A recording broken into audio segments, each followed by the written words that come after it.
Góðan daginn öll sumul og hjartanlega velkomin á þennan Menntamorgun ferðaþjónustunnar.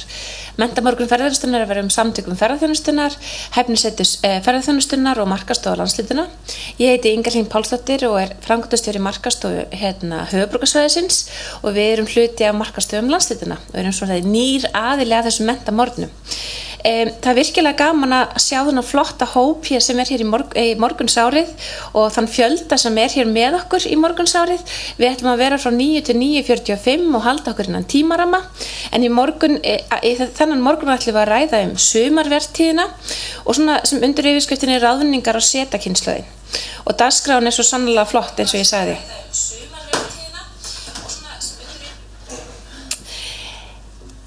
Yfirskriftirnar snúa því hvernig við finnum rétta aðilinn í teymið, góð ráð fyrir árangursrík atvinnuviðtöl, hvað ber að hafa í huga þegar samstarfsfólk er ráðið í vinnu, ný kynslóð og aðra væntingar og fræðsla og menning í fjölbreyttu starfsumhverfi. Þannig að við skulum bara njóta, sitja og hlusta og ég ætla að bjóða hana Stefaníu velkomna. Stefaníu Hildi Ásmundsdóttir, ráðgjafi á Hagvangi. Gjörðu svo vel.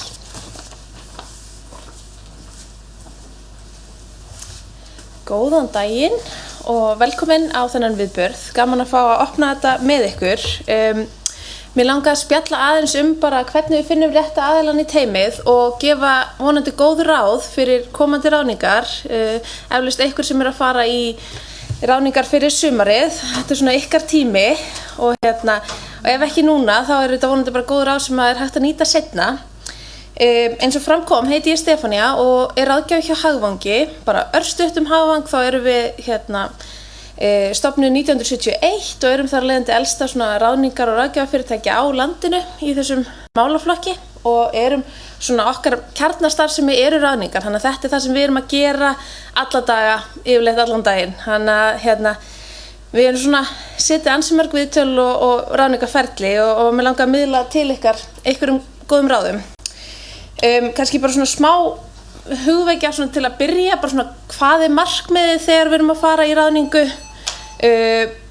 hvað er í húfi, í hverju felast mistökin.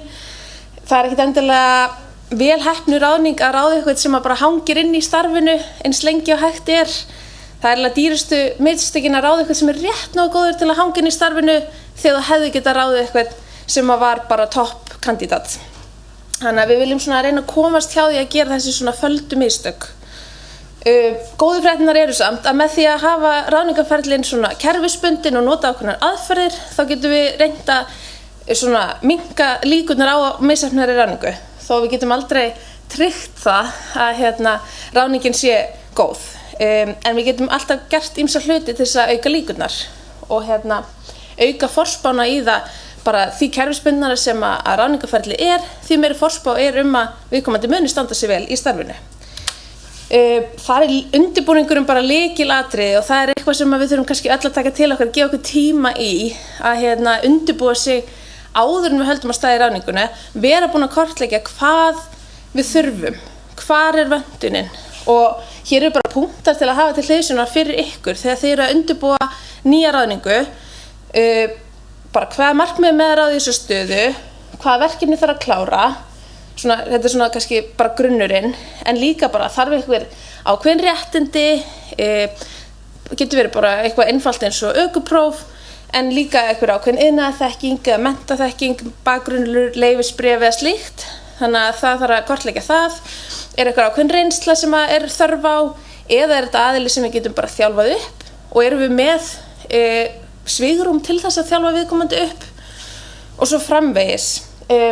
Svo þetta þarf líka að skoða eins bara svona núverandi teymi, hvernig það er samsett og hvort við þurfum ekki að fá kannski einhvern nýjan blæ eða ferskan blæ, fá fjölbreytni í hópinn og það er bara öllum til bóta að auka sköpunargáfuna í hópnum. Þannig að við erum aðeins búin að kortleggja þetta. Sömuleiðis ef það er einhver ákveðin svona persónueinkenni eða eins og við segjum á ensku soft skills, þarf þetta að vera aðili sem er lausnamiður og getur reddað sér, svona reddari, eða er þetta aðili sem þarf að aðlagast fljótt nýjum aðstæðum, vera sveigjanlegur. Þannig að þetta er eitthvað sem er gott að hafa í huga og sömuleiðis er þetta stjórnendastaða svona hvaða stíll myndi passa inn í hópinn og ykkar vinnustað. Hér er smá bara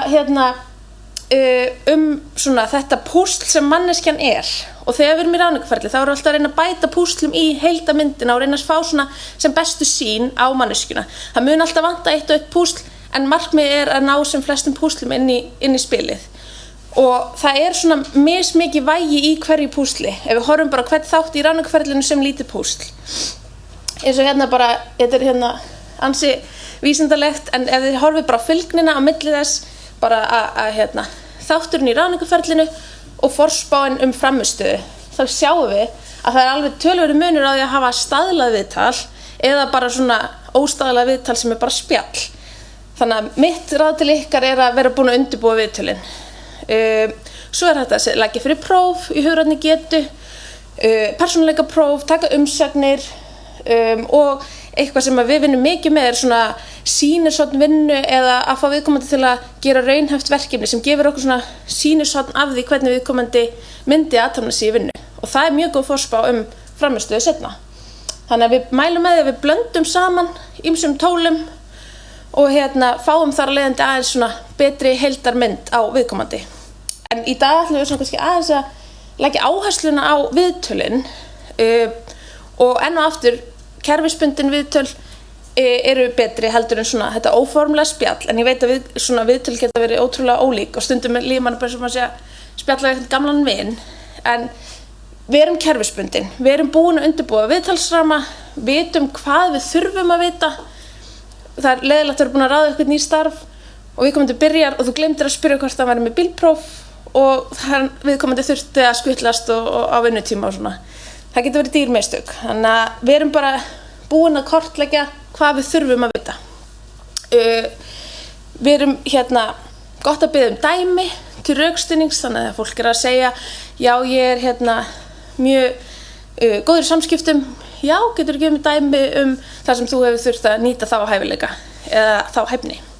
Vegna þess að fyrri hegðun veitir mjög góða innsýn inni hvernig viðkomandi mun svo haga sér í næsta starfi.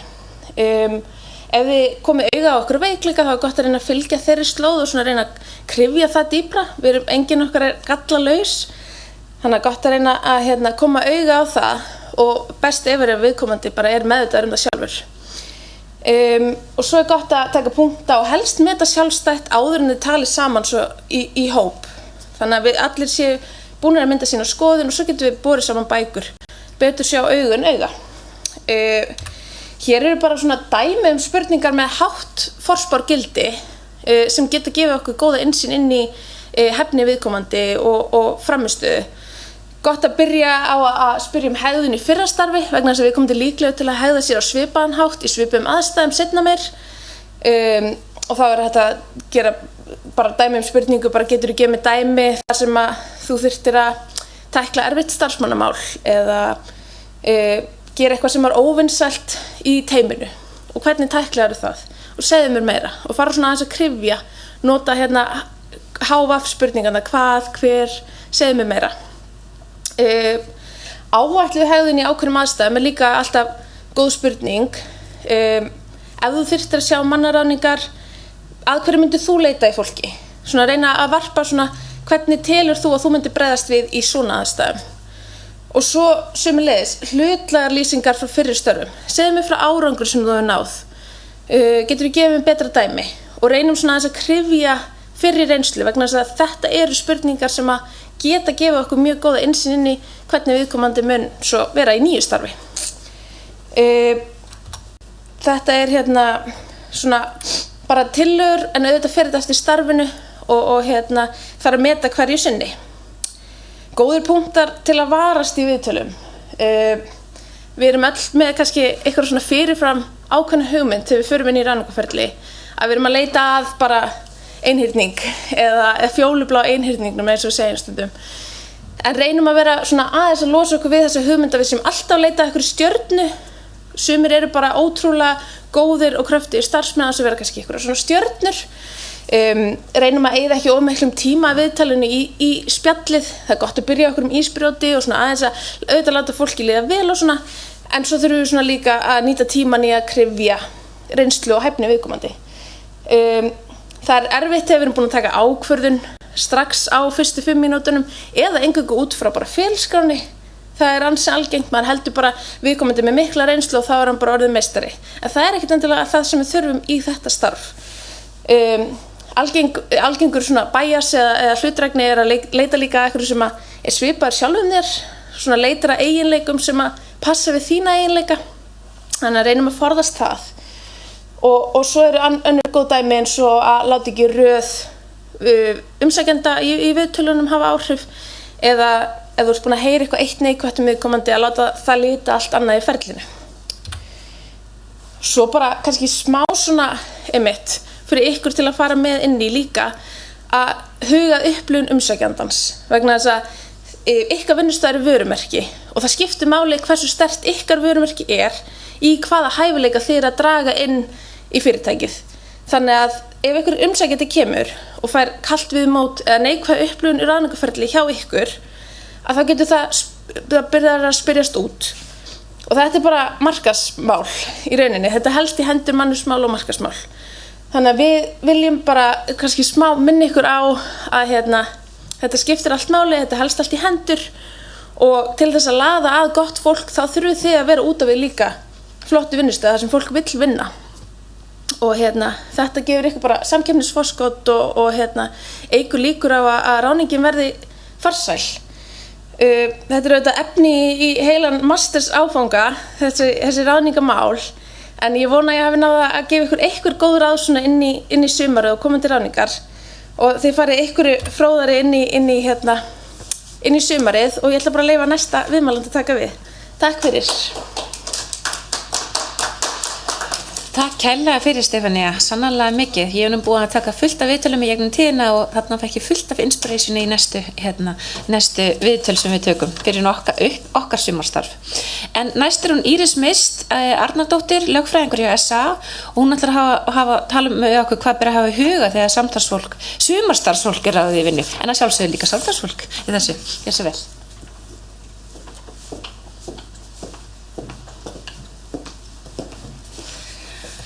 Komið sæl og gaman að vera með ykkur hérna í dag og í dag ætlum við að beina sjónum okkar að hvað ber að hafa í huga þegar sumarstarfsfólk er ráðið til vinnu.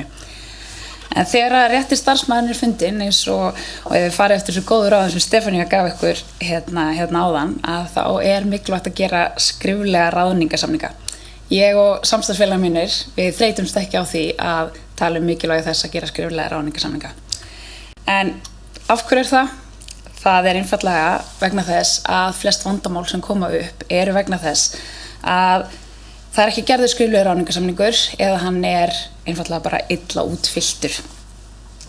Og það er gríðarlega mikilvægt að leggja tíma og gefa sér tíma í að gera ráðningarsamninga því að þeim tíma sem er varið í það að vanda vel til verka er virkilega vel varið og getur komið í veg fyrir ýmsum vandamál síðar og ágreining því að þetta er bara sem að við sjáum allavega að gerast hjá okkur að það kemur þessi vandamál upp og þá er betra að vera með allt á hreinu að því að vinnuveitandinn ber hallan af öllum óskýrleika sem kemur fram ef það er ekki skýrt í ráðningarsamningnum. En ráðningarsamningur þarf heldur ekki að vera flókin, almennt þarf hann ekki að vera lengri en til dæmis bara 2 blaðsíður. En það er ekki nægjanlegt að útbúa bara einn góðan ráðningarsamning og svo nota hann bara alltaf aftur og aftur þegar það koma nýjir starfsmenn. Það þarf alltaf að aðlaga samninginn að hverju einu starfi og það er alltaf ykkur sem þarf að breyta og aðlaga. Þannig að það er samt mjög gott að vera að búa til hennar góða grunn og svo er hægt að vinna sig út frá honum. En við skoðum aðeins hvað þarf að koma fram í ráðningarsamningum og þá er það tilgreint í kjarasamningum og listað upp þarna á glærunni og það er eins og gefur að skilja þá þarf að koma fram nöfn og kennitölur aðila og tilgreina þarf starfsstöðuna en ef það er viðkomandi ráðinn til að sinna starfi á mörgum starfsstöðum þá þarf það líka sérstaklega að koma fram. Síðan þarf að tilgreina þarna starfsheiti og gott að hafa stutta starfslýsingu.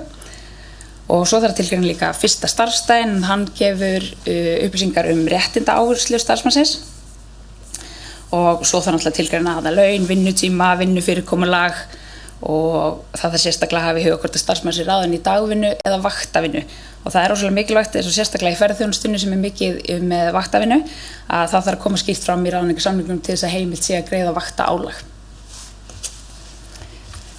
Ég setti hérna dæmi svona einfalt ráðningarsniðmát sem að tekur á öllum þessum atriðum sem kjarasamningur kveður á að þurfa að koma fram í ráðningarsamningnum. En þetta form aðgengilegt á vinnumarkaðsstofnun hjá okkur sem að þið getið skoðað. Svo svona það sem við erum nú að fara yfir svona mikilvægt þegar að verið að ráða sumarstarfsmenn. Við erum að skoða hvað þarf að hafa huga sérstaklega í þessum ráðningarsamningum. Þá rosalega mikilvægt að tilgreina hvað kjarasamningur á við starfið. Og almennt valdur þetta ekkert miklum vandamálum þegar við erum með starf eins og í verslunum og skrifstofu. Það kjarasamningur SA og VAFR og svo verkafólk sem starfar á hótelum og veitingahúsum. Það fellur undir kjarasamning SA við Eflingu og SGS. En það getur eins og að vera aðeins núið þegar við erum með blöndustörf. Og ef við tökum kannski dæmi slíkt þá værum við með starfsmann sem að vinna á gistiheimili. Hann að sinna starfi í gestamóttöku en svo kannski líka að sinna öðrum störfum eins og þrifum með aðstoð í eldhúsi eitthvað þvíumlegt. Þá erum við að skoða starfi í gestamóttöku. Það fellur undir sérkjarasamning VAFR, SA og VAFR vegna starfsfólks í gestamóttöku. En svo þessi síðari 2 störf þau var að falla undir þjónustusamning SA við SGS og Eflingu og vegna ferðaþjónustu. Og í slíku tilvikum þarf náttúrulega að meta hvert aðalstarf starfsmannsins og hvaða starfsvið meira ráðandi. En það þarf náttúrulega líka alveg að hafa huga að því hvort starfi kannski hærra launað, hvort það sé gestamóttöku starfi sem aðeins hærra launað, að það þarf að taka tillit til þess við það ákvörðun launa. Og svo eitthvað sem getur aðeins flækst fyrir líka það ef að starfsmaður óskar eftir að greiða í annað stéttarfélag en það sem semur kjörin fyrir starfið. En þá kemur oftur því að mjög mikilvægt að heimfæra starfið á réttan kjarasamning. Og því að starfsmaður getur ekki í rauninni ákveðið það að greiða í eitthvað stéttarfélag og þannig bundi vinnuveitandi til þess að fara eftir þeim kjarasamningi hvað réttindi og skyldur. Þess vegna sérstaklega mikilvægt að komi fram réttindi og skyldur fara eftir þeim kjarasamningi sem á við starfið. Og þá þá tilgreint sérstaklega starfsmann ákveður að greiða í eitthvað annað stéttarfélag. En þetta mikilvægt að þetta sé skýrt að það getur komið upp ágreiningur síðar slíkt. Og þá getur vinnuveitandi lent í því að þurfa að greiða þeim kjarasamningi sem veitir starfsmannu betri rétt hverju sinni. Þannig að þetta þarf að vera alveg skýrt. Og þegar við erum að ráða inn sumarstarfsfólk þá erum við ofta á tíð með skólafólk sem getur bara unnið til dæmis í takmarkaðan tíma af því að það fer oft í skóla bara strax aftur á haustin. Og svo náttúrulega líka fyrirtæki sem þá að bæta þessi starfsfólki yfir háana tíma. Og þá vert að hafa í huga að ráðningarsamningar almennt ótímabundnir og gilda þá þar til að þeim sagt upp með kjarasamningsbundnum uppsagnarfresti. En það hægt líka að vera með tímabundna ráðningarsamninga sem þá með fyrirfram ákveði hvenær ráðning eigi að ljúka án uppsagnar. Það getur verið hentugt í þessum tilvikum.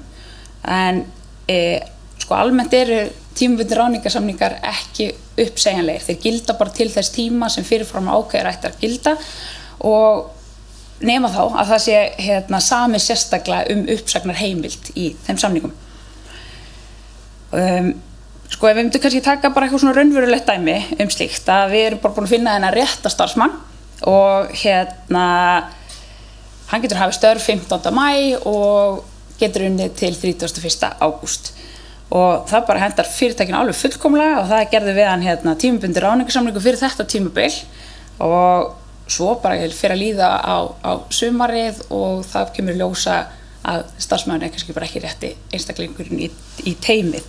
Og ef það hefur ekki verið sett uppsagnar ákvæði í ráðningarsamninginn að þá í rauninni báðir aðilar bundnir til 31. ágúst. En ef það svona uppsagnar ákvæði að ræða þá hægt í rauninni að segja starfsmannum upp og starfsmaður getur sagt líka sjálfur upp með þá kjarasamningsbundnum uppsagnarfresti.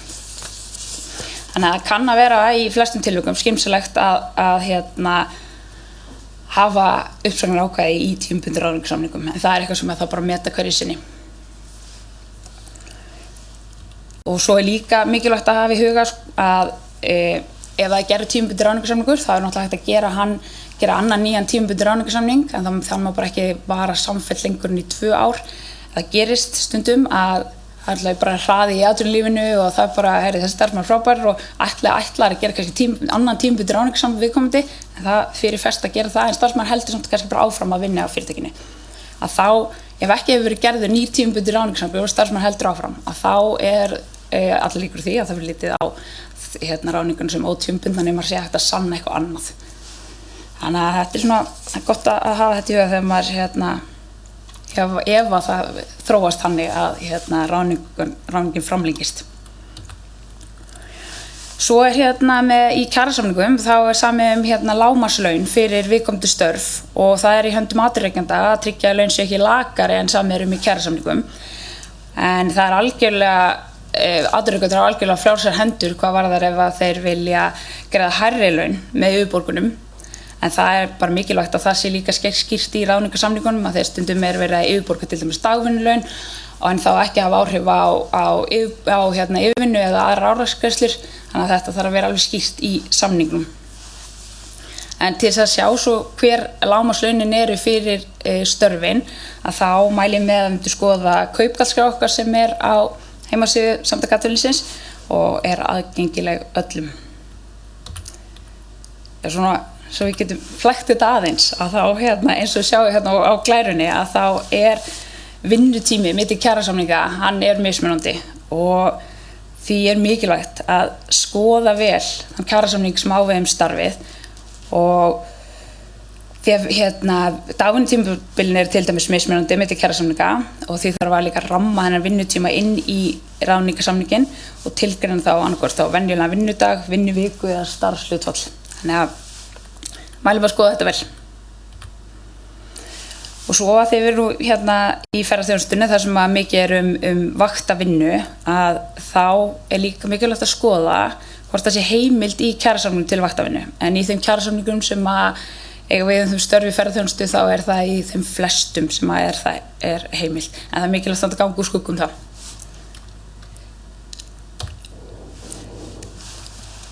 Og svo svona örsnögt í lokin, þar sem við erum að beina sjónum okkur af ferðaþjónustunni, að það var vert að benda á breytingar sem urðu núna í kjarasamningunum, þar sem að það var þannig að ef starfsmaður ráðinn í vaktavinnu og hvort sem það var þá í fullstarfi eða hlutastarfi sérstaklega, að ef starfsmenn voru að taka vaktir utan vaktskrá, að þá var það greitt þá með yfirvinnukaupi.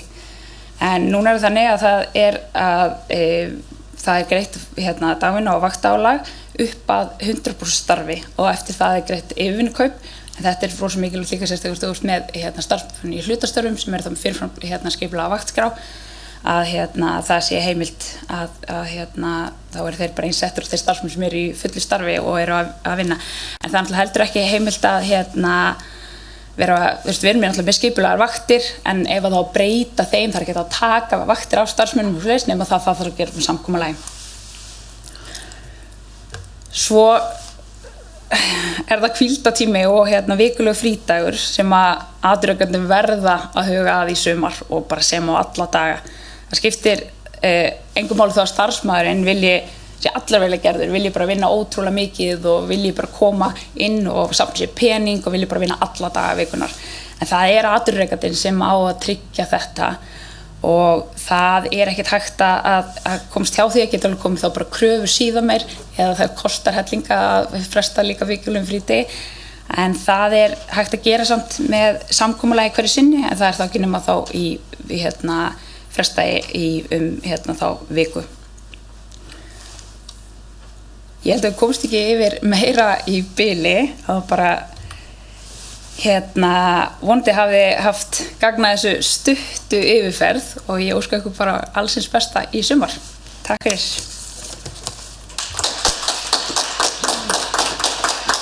Takk kærlega fyrir Íris Mist, það svo sannarlega mörgu að huga í þessu. Næst á dagskrá hún Erla Ósk Ásgeirsdóttir, framkvæmdastjóri sjálfbærni og menningar hjá Símanum og stjórnarmaður hjá Bláa lóninu ef ég veit rétt. Gjörðu svo vel. Góðan daginn, gaman að vera með ykkur hér í dag.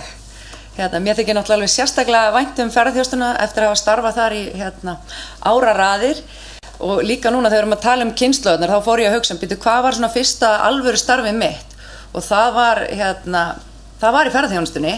Ég menntaði mig á sviði ferðaþjónustu eftir stúdentinn og fyrsta starfið var hjá Ingólfi Guðbrandsinni í heimsklúbbi Príma og það svona áhugavert eftir á að hyggja.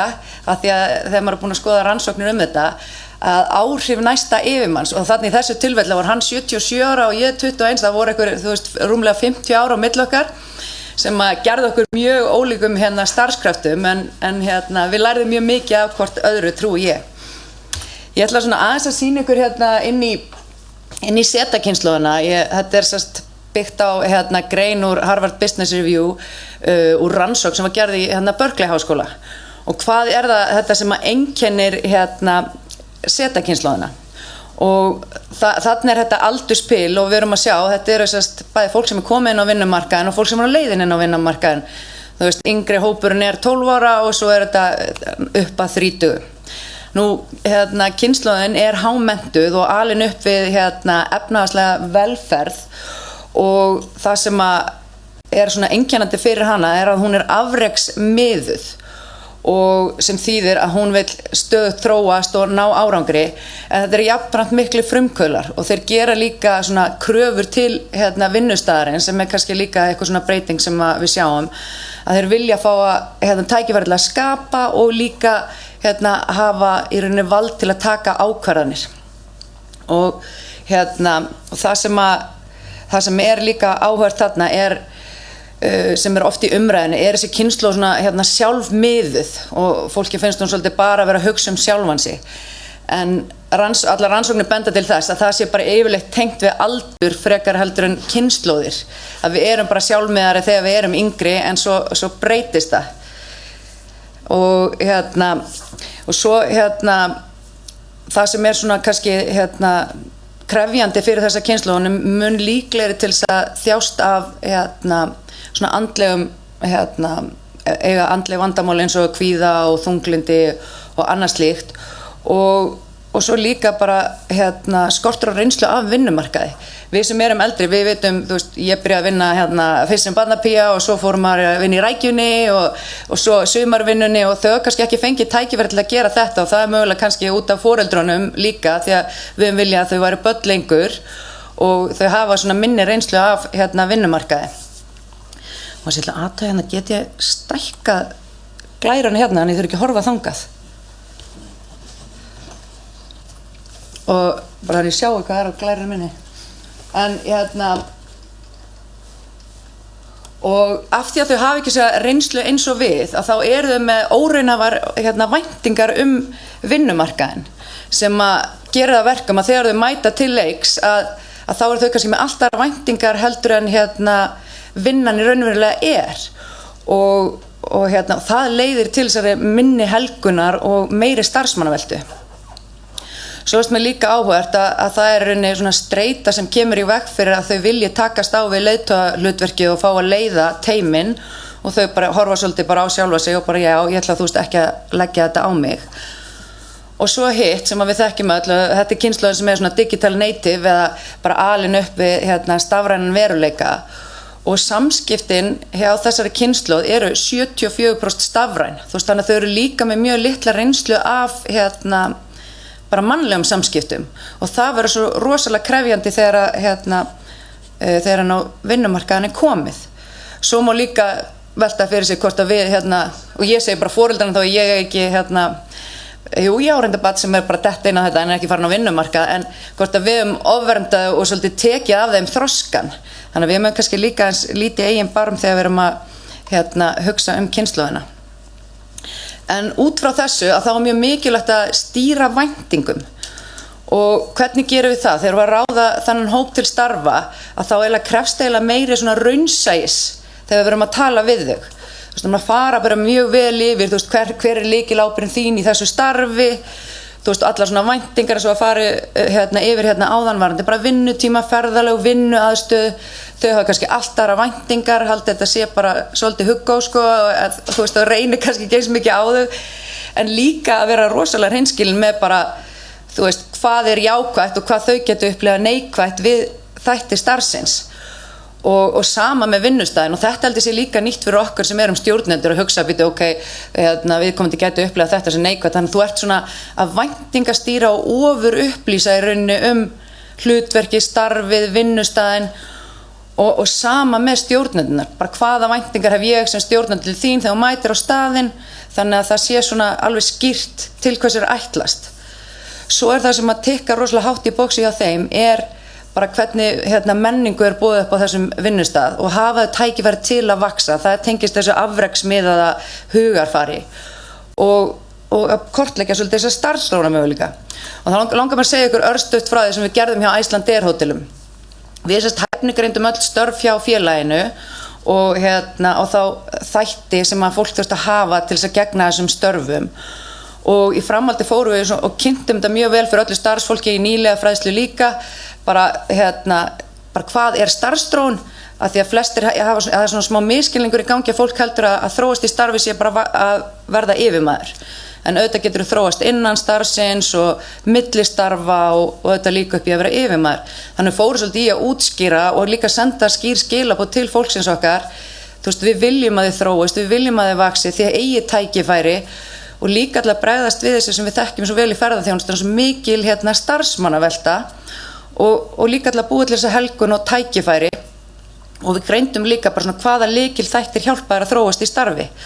Og þetta heppnaðist gríðarlega vel og bara svona sterk skilaboð inn í bæði til nýrra starfsmanna en líka þeirra sem fyrir eru. Og annað sem við gerðum líka að við þekkjum öll setninguna Culture Eats Strategy for Breakfast, við vitum það, að við skilgreindum fyrirtækjamenninguna 2016, bara hvernig menningu ætlum við að hafa hjá fyrirtækinu og það var hlutverk stjórnanda að miðla þessari menningu og eitt var lærdómsmenning og eitt var að viðskiptavinnurinn var í fyrsta sæti og þetta voru einhver svona 9 atriði sem við vorum að leggja áherslu á og svona að stýra menningun og búa sjálf til menningu sem viljum hafa, ekki leyfin að vera bara einhvern veginn.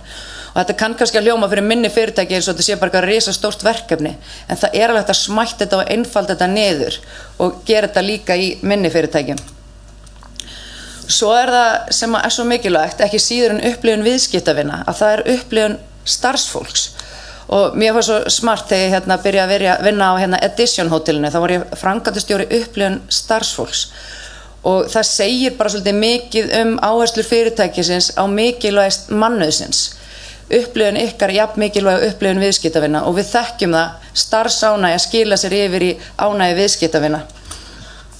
Og það sem snýr sérstaklega þessari kynslóð að þessi fyrstu dagar eru bara langmikilvægastir. Og til dæmis á Edition að starfsfólkinu sýnt það þannig að þú byrjar ekki að vinna fyrir hún búin að fara í fræðslu en að framkvæmdastjórinn sér móttöku nýlega.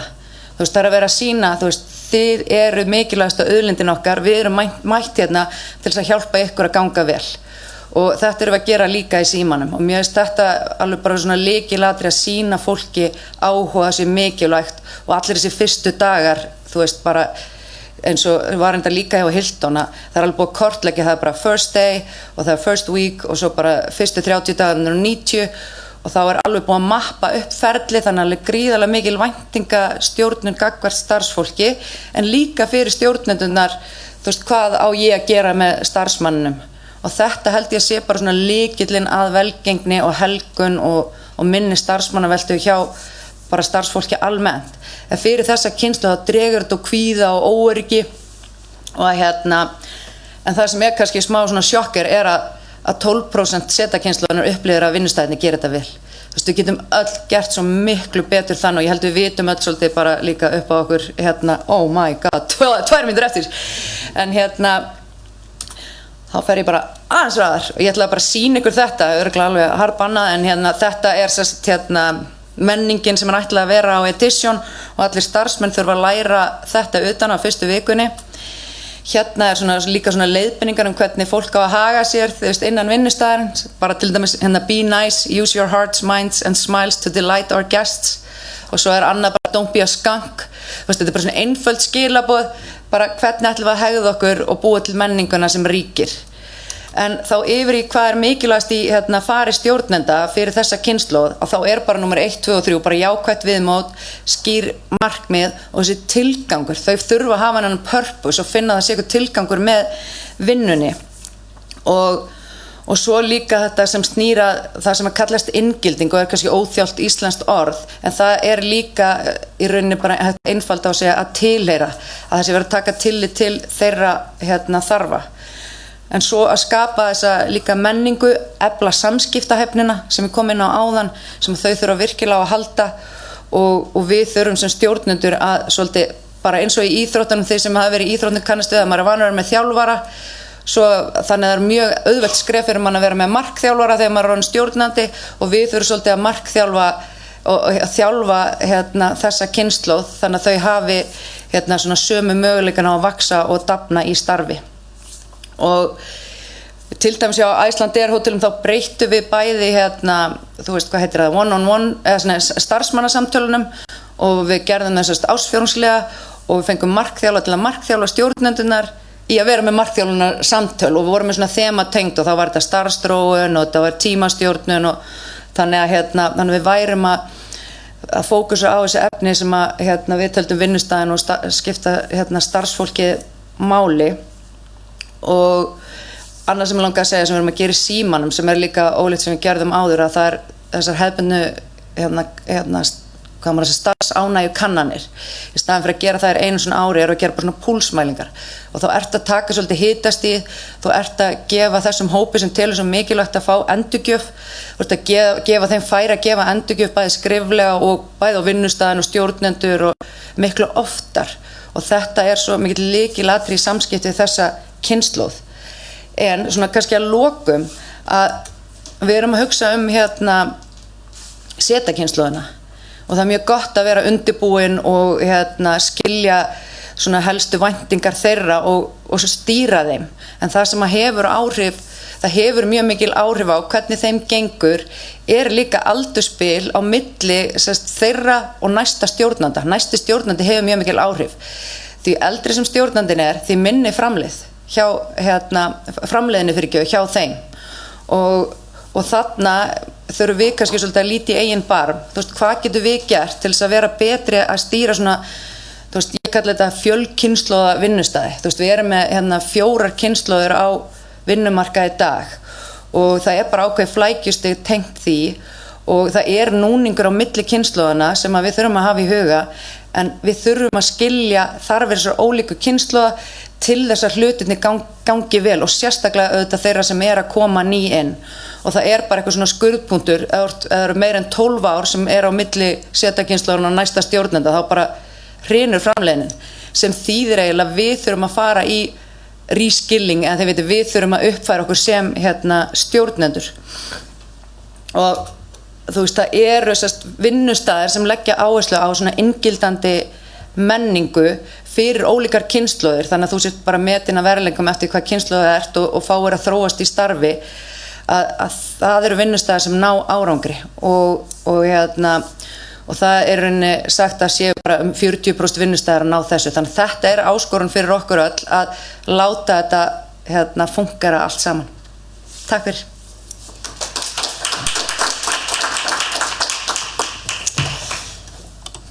Takk kærlega fyrir Erla Ósk. Næsta dagskrá Eir Arnbjarnardóttir og hún mannustjóri á Center Hotels. Gjörðu svo vel. Góðan daginn. Takk fyrir að bjóða mér að taka þátt hérna í dag. Það virkilega gaman að fá að taka þátt í þessum viðburði og heyra erindin hjá Stefaníu, Írisi og Erlu líka. Það mikil samkeppni hæft starfsfólk í ferðaþjónustunni og þegar við erum að ráða inn starfsfólk þá þurfum við líka að horfa inn á við og við þurfum að skoða hvað við að bjóða upp á. Þannig að erindi mitt í dag ætla ég að skoða svolítið fræðslu og menningu í fjölbreyttu starfsumhverfi sem að ferðaþjónustan ég segi ykkur bara aðeins frá Center Hotels. Center Hotels íslensk fjölskyldurekin hótelkeðja sem samanstendur af 9 hótelum í miðborg Reykjavíkur. Hjá fyrirtækinu starfa núna 350 starfsmenn sem vinna á 10 mismunandi starfsstöðvum sem getur verið strax flækjustig fyrir ýmiss konar starfsmannamál. En ef við skoðum aðeins starfsmannahópin okkar, hérna má sjá aldursdreifingu starfsmanna. Langstærsti hlutinn frá aldrinum 20 til 39 ára, einnig eru margir frá aldrinum 40 til 49 ára. Og ef við erum að hugsa þessa setukynslóð, þá tilheyrir hún fyrstu 2 súlunum, þannig að það má segja að setukynslóðin sé stór hluti af starfsmannateymi hjá Center Hotels. Ef við skoðum meðalaldur, þá meðalaldurinn 36 ára og meðal starfsaldurinn 2 ár og 8 mánuðir, sem að helst svolítið í takt við setukynslóðin, en þau eins og Erla sagði að staldra styttra við. Kynjahlutfalli hjá Center Hotels, stærsta hlutfall starfsmanna okkar eru konur eða 68%, karlar 32% og 0% kvár, en þessi hlutföll þau eru að rokka til og frá, en konur eru þó búin að vera í meiri hluta hjá okkur í svolítið langa tíma. Starfsmennir okkar eru einnig allstaðar að í heiminum, en hjá okkur starfa núna starfsmenn frá 48 mismunandi þjóðernum. Þannig að það má segja að Center Hotels sé ansi fjölmenningarlegur vinnustæður sem að held ég endurspegli ferðaþjónustuna á Íslandi í dag bara ansi vel. En með fjölbreyttum hópi starfsmanna þá fylgja líka fjölbreyttar áskoranir, og eins og Erla kom inn á varðandi kynslóðirnar, þá það sama með menningu og kyna. Það fólk kemur með ólíkar væntingar og kröfur til starfsins. Það eru ólíkar þarfir, hvort sem það þá gagnvart vinnustæðinum, starfinu eða þá persónulega. Og fólk kemur með ólík sjónarmið, bara gagnvart hinum ýmsu þáttum í lífinu. En í fjölbreyttu umhverfi þá eru líka ýmis tækifæri og ávinningar, ekki bara fyrir velgengni fyrirtækjanna, heldur líka fyrir ánægju starfsmanna. En við þurfum að reyna að mæta öllum á þeim stað sem þau eru og á sama tíma viðhalda þessari gæða þjónustu til gesta. Ef við hugsum aðeins fræðsluna, þá auðvitað gríðarlega mikilvægt að veita fræðslu til starfsmanna. Ekki bara til að tryggja þessa gæða þjónustu til gesta, heldur að efla þau í starfi og gera öruggari. En ég gef mér að við séum öll að sinna þessum fræðslu og þjálfunar málum ágætlega, og þá það yfirleitt svona tengt þessum hæfniskröfum starfana.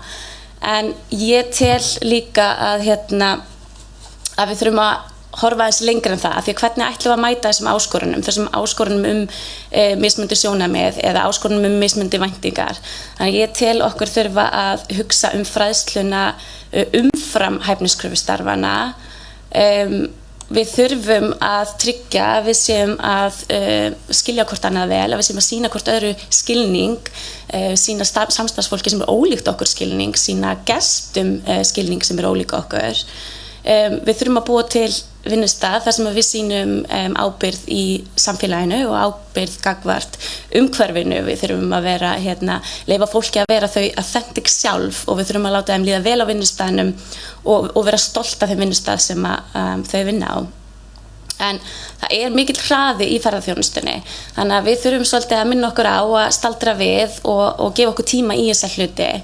Og það bara í rauninni sett miklu meiri krafa í dag á vinnuveitendur, og ábyrgðarsvið okkar gagnvart starfsmönnum orðið mun breiðara. En við þurfum ekkert alltaf glæran kemur eitthvað skringilega hér.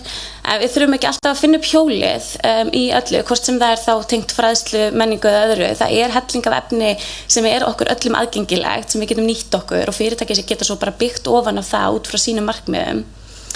En mig langaði bara svolítið að sýna ykkur hvað við hjá Center Hotels sem við verið að gera í dag síðustu mánuði, þar sem við höfum svolítið verið að flétta saman fræðsluna við vinnustaðamenningu.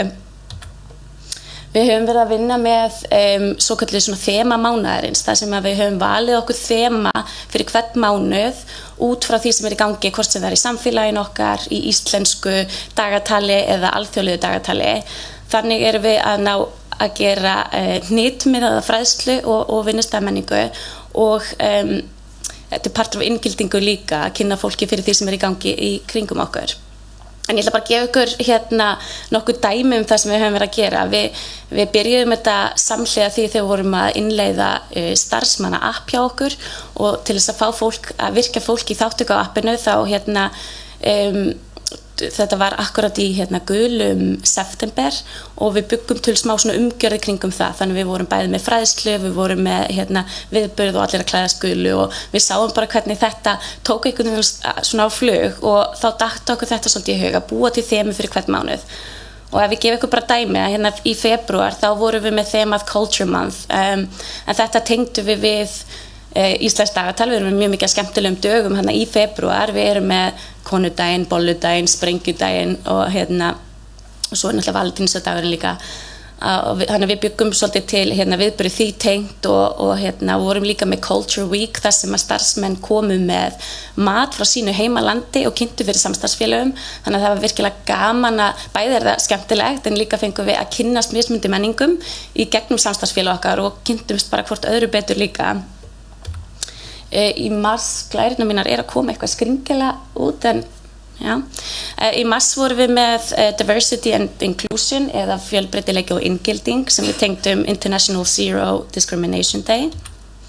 Svo vorum við með, erum við með núna í apríl, erum við með Sustainability.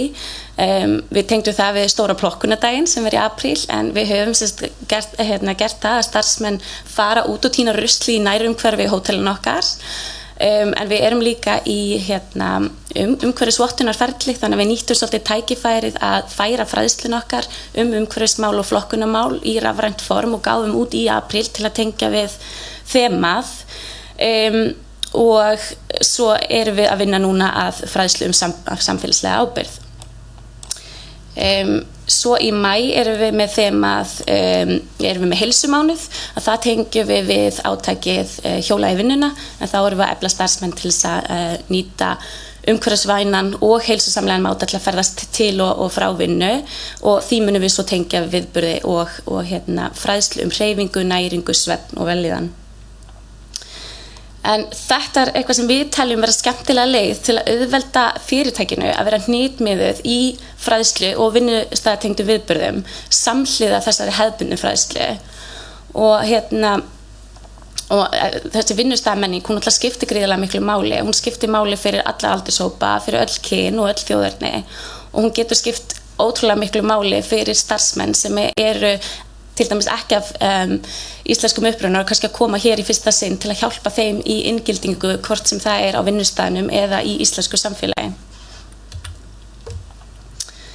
En fólk vill vera upplýst það sem er í gangi á vinnustæðnum hverju sinni og þau vilja taka þátt í því sem er í gangi hvort sem það er þá sérstakir viðburðir eða upplýsingar þjónustu til gestanna eða lausstörf sem eru boðið innan fyrirtækisins.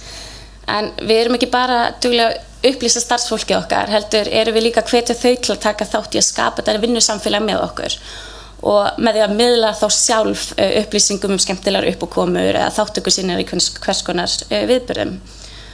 Og með þessu erum við að búa til vinnustæðar menningu saman þar sem allir fá að taka þátt og allir finna að þeir tilheyra og að þau skipti máli og þá verður til þessi bara líflegi og skemmtilegi vinnustæðir og mér langaði bara örsnögt að deila með ykkur þetta sem starfsmenn hafa verið að deila sjálfur inn á starfsmannappið okkar og getur svo sem sýnt ykkur þetta í allan dag því mér finnst þetta svo skemmtilegt en hérna má til dæmis sjá bleikan október, gulan september þar sem að starfsmenn skrifa við stöndum með þér og þú skiptir máli sem er einstaklega fallegt. Kvennafrídagurinn þar sem að konur og kvárar lögðu störf og kallarnir stóðu vaktina og svo erum við með International Housekeeping Day.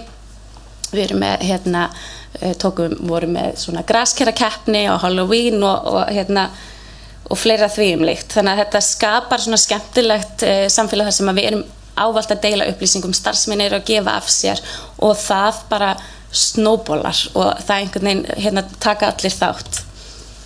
En hver er ávinningurinn af þessu? Jú, vel upplýst og vel þjálfað starfsfólk er öruggara í starfi og skila þar af leiðandi betri þjónustu til gestan okkar og góð vinnustæðmenning og góð samskipti þau skila hamingjusamara starfsfólki sem að skila meiri helgun starfsmanna, meiri framleiðni og þá betri þjónustu til gestana. Takk fyrir.